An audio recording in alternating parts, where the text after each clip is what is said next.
Hi there. I hope you remember at the beginning of the course, I talked a little bit about the basic framework of a speech. I want to go back to that today, and I want to add a few elements to it as we come up on the informative speeches here. Okay?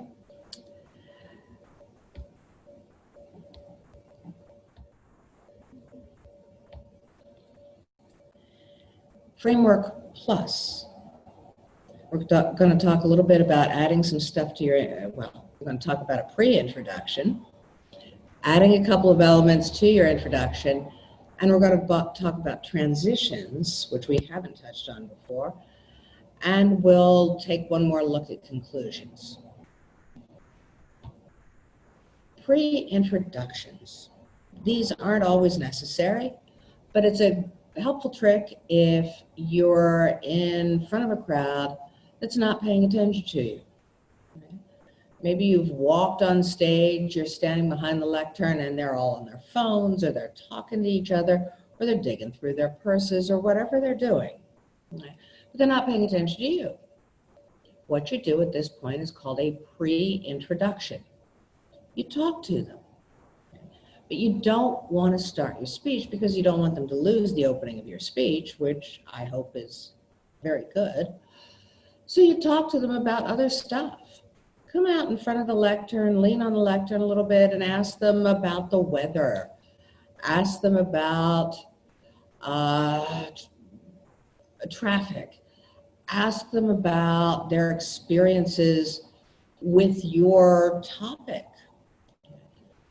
But none of this goes in your speech. This is just a way of getting their attention. And you'll find that they do. They settle down, they put their stuff away, whatever. I do it whenever I enter a face-to-face classroom. I'll ask about how everybody's day is going or what they think about whatever's happening that day, just for a couple of minutes. And everybody understands that class is about to start, and they focus and pay attention. That's a pre-introduction. It can be very helpful in the right circumstances. But let's go back and look at introductions again. This should look familiar to you. This is the introduction I laid out way at the beginning of the course with the thesis, the main points, the attention getter, and the connection to the audience.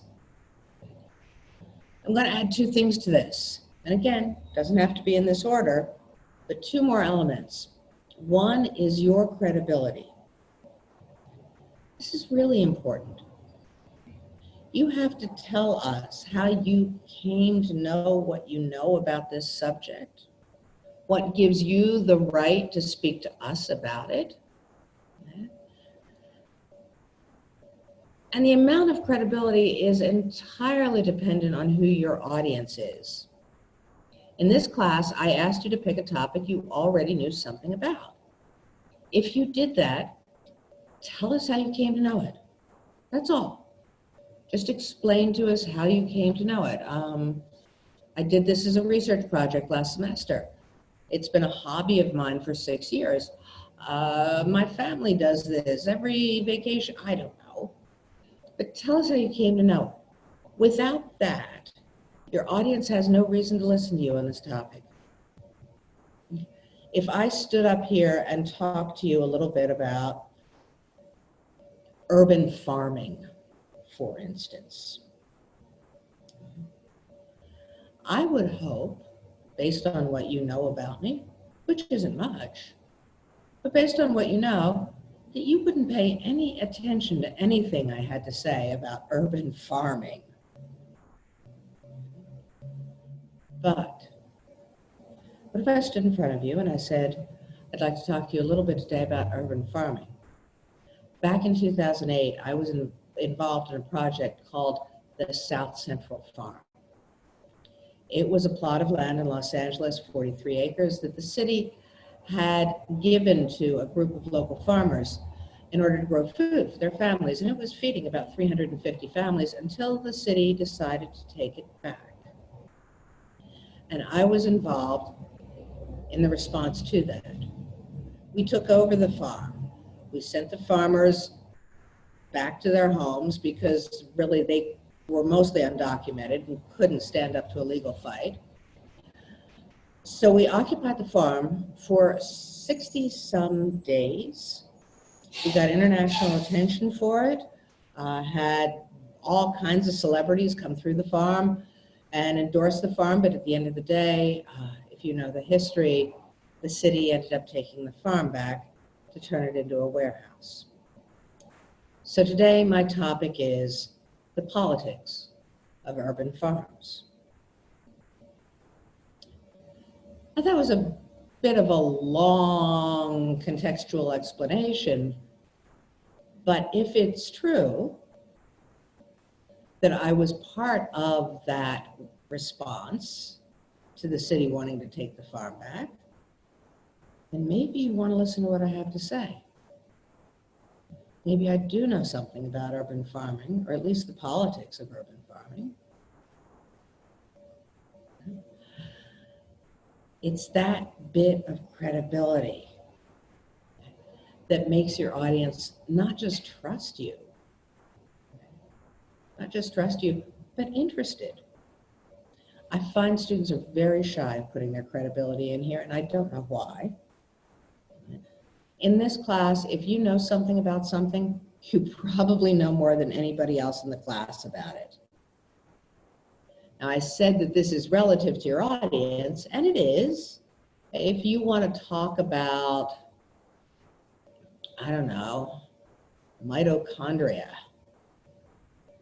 I only remember the word. I have no idea what mitochondria are anymore. But say you want to talk about mitochondria. Come on in, tell us about mitochondria. For this audience, your credibility is fine if you took a biology class and studied this. If you're remotely interested, better yet, you're a biology major. Now, you can't go in front of a bunch of biologists at a biology conference based on your background, and please don't try. Hey, I took biology 1, I'm good. No, you're not. But for this group, you are. So the amount of credibility you need depends on who your audience is and what they need from you as far as credibility. I also want to add an optional item here called miscellaneous. And I don't really mean miscellaneous. I mean things your audience needs to know to understand your speech, but it's not in your speech. Maybe you've done your audience analysis and you realize your audience really doesn't know anything about the background, and they need to know, but it doesn't go in your speech. So maybe you drop it here in a sentence or two. Maybe they need a definition or a couple of definitions to know some jargon or some technical terms. Maybe they need a little bit of history to figure out where you're coming from. This all goes in miscellaneous. Again, this is not what you want to say, but it is stuff that your audience needs that doesn't fit in the body of your speech. Put it in your introduction.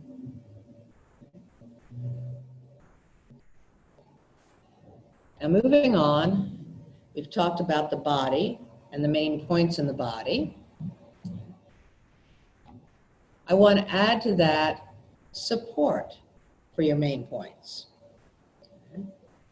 Each of your main points in an informative speech needs at least 2 supports.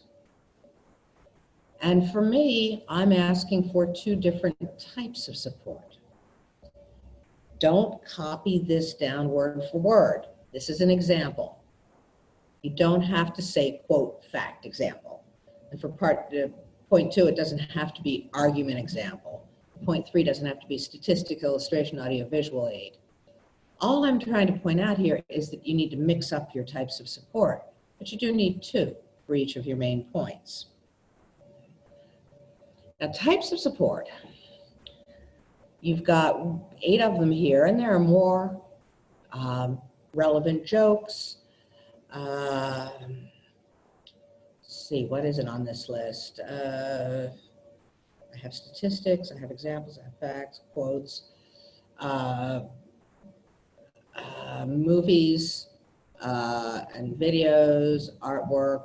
I guess those are all audio visual aids.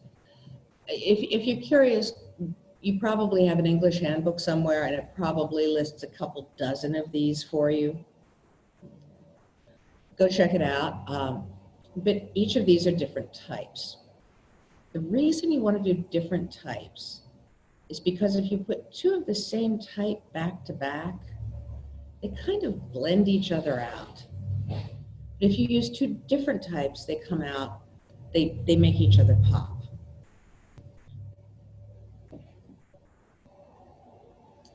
Let me turn this around a little bit so maybe you can see me do this for real.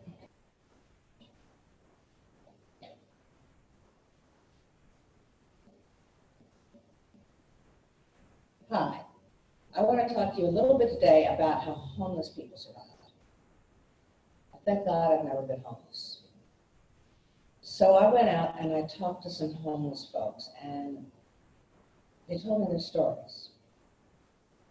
I talked to a woman named Maria. Maria hangs out in her car usually with her two kids. A little shopping center near where I live. It's got a Subway in it, you know, the sort of thing I mean. Just a little shopping area. I've spoken to Maria a couple of times, but this time I walked up to her and I said, Maria, how you doing? How do you feed two kids and live out of your car? And Maria said, people are good, she told me. She said, the manager here at the Subway, he makes sure every day that the kids and I, we have a 12-inch sub all full of stuff. And a couple of bags of chips and some drinks. He even put some napkins in the bag so I can wipe the kids' mouths.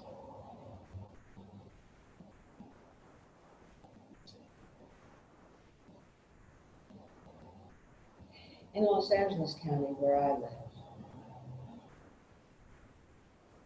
approximately 25,000 people are women and children, like Maria and the kids.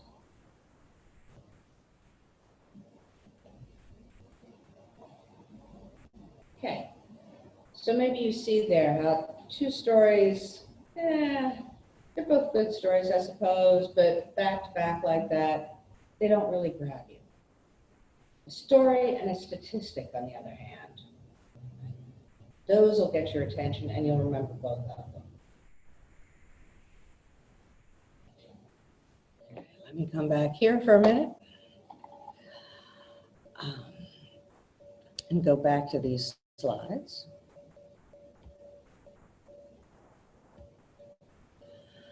So this is what I'm looking for, at least two different types of support for each point in your informative speech. And the conclusion, I'm not going to change that at all. Going to do pretty much what we did before, the thesis, the main points, sometimes called a review, and the ta-da ending. The only other thing I want to say is no new information in your conclusion. When you're done, you're done. This is, all right. So today we've talked about the 3 conventional treatments for cancer. We've talked about surgery. We've talked about chemotherapy, and we've talked about radiation treatment. There is one more that's experimental, but it's non-invasive, and it's based on ultrasound. I don't have time to talk to you about that today, but keep an eye out. Look for it. Don't do that to your audience. This is not a telenovela, soap opera. You're not coming back tomorrow to talk about that. If you want to talk about this experimental procedure, put it in the body of your speech or drop it. No new information in the conclusion. Now, it may happen that as you go through your conclusion, you realize you've forgotten something. Okay? But then you go back, you pick the whole piece up again. So today we've talked about how to brush your dog, how to shampoo your dog, how to trim their ear or trim their claws. We didn't talk about trimming claws, did we? Let me go back to that. Once you've finished shampooing your dog, you're ready to trim their toenails. Go through the whole toenail piece and then come back and do the conclusion again. So again, we've talked about grooming your dog. We've talked about brushing them, bathing them. We got in there trimming their toenails and how to clean their ears. Ta-da, ending, and you're done.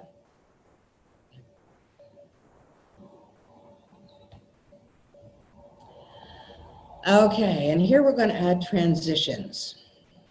Now I have a very complicated sentence here for what's really a pretty simple idea.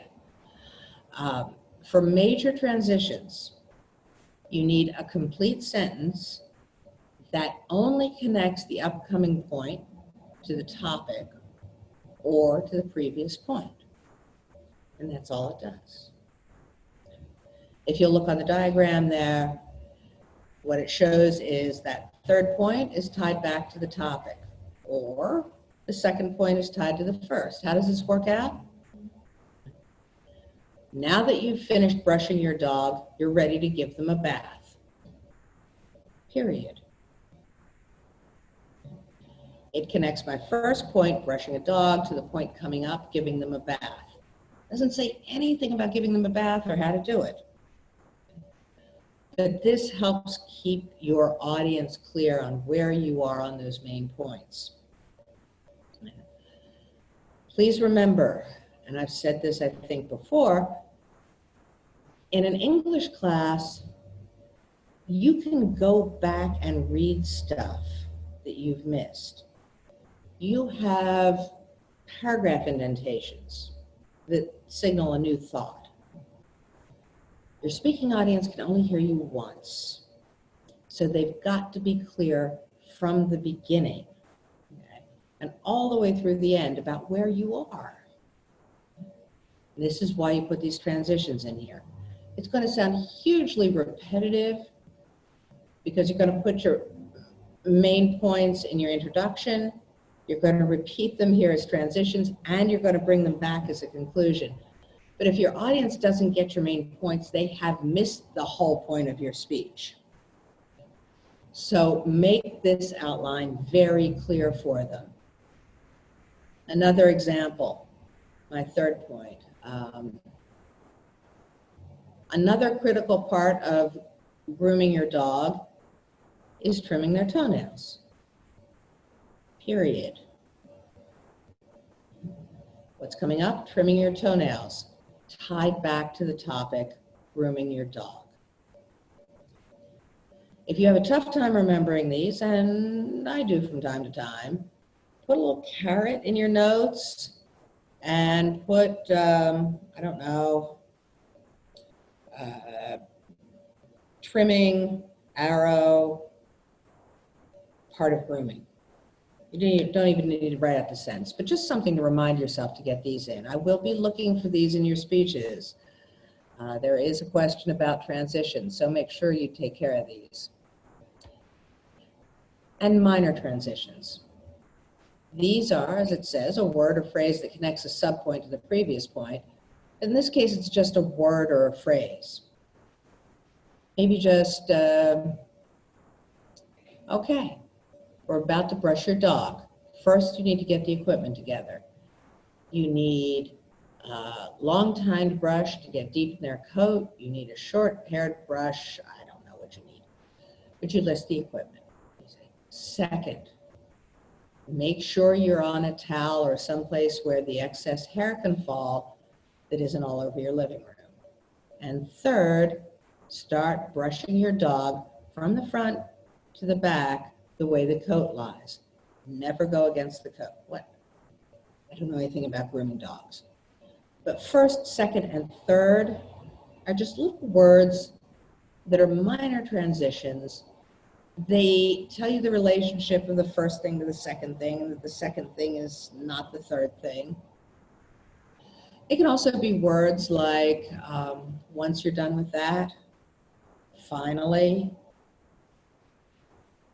They can be very helpful, particularly if you've got a speech that goes step by step.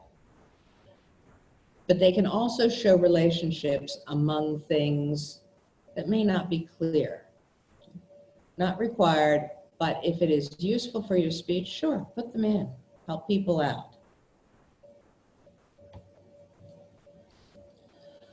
So here's your speech again. The introduction, and maybe a pre-introduction, I don't know. Your first point is going to have 2 or 3, or I don't know how many types of support, at least 2. So is your third, so is your fourth. There's your conclusion. That's it, the entire framework this time for your upcoming speeches here in public speaking class. Thank you.